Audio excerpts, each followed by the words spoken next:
اعوذ باللہ من الشیطان اللعین الرجیم بسم اللہ الرحمن الرحیم اللہم صلی علی محمد آل محمد وعجل فرجہم۔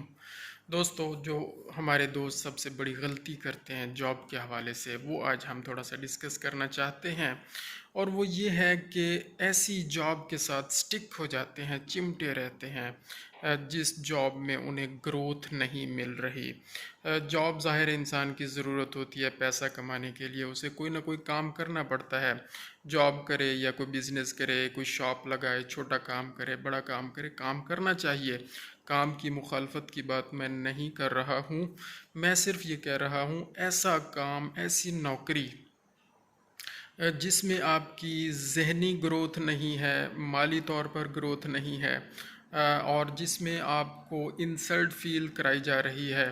اور جس میں آپ کو آگے نہیں آنے دیا جا رہا، آپ کی کوالٹیز سے کم آپ سے کام لیا جا رہا ہے، اور آپ اگر اس اپنی کوالٹیز کے مطابق پرفارم کرنا چاہ رہے ہیں تو آپ کو پرفارم نہیں کرنے دیا جا رہا کہ کہیں یہ آگے گرو کر کے کہیں اوپر نہ آ جائے، یا کسی بھی وجہ سے جس جاب میں، جس کام میں آپ کو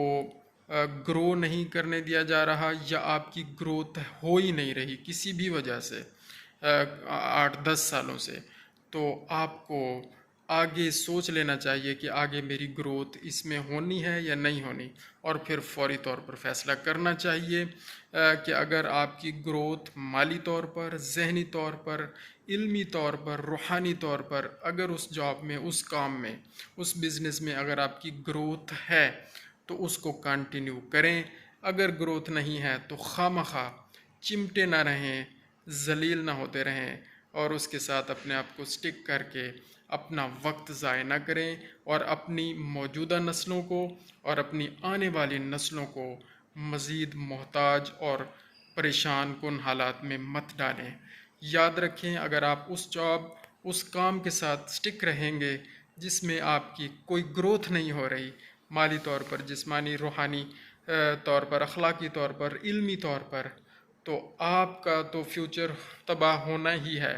آپ تو جیسے کیسے رگڑے کھا کھو کے گزر جائیں گے، آپ کی موجودہ نسل اور آپ کے آنے والی نسل بھی پریشان رہے گی۔ جزاک اللہ خیرہ۔ اللہم صلی علی محمد آل محمد وعجل فرجہم۔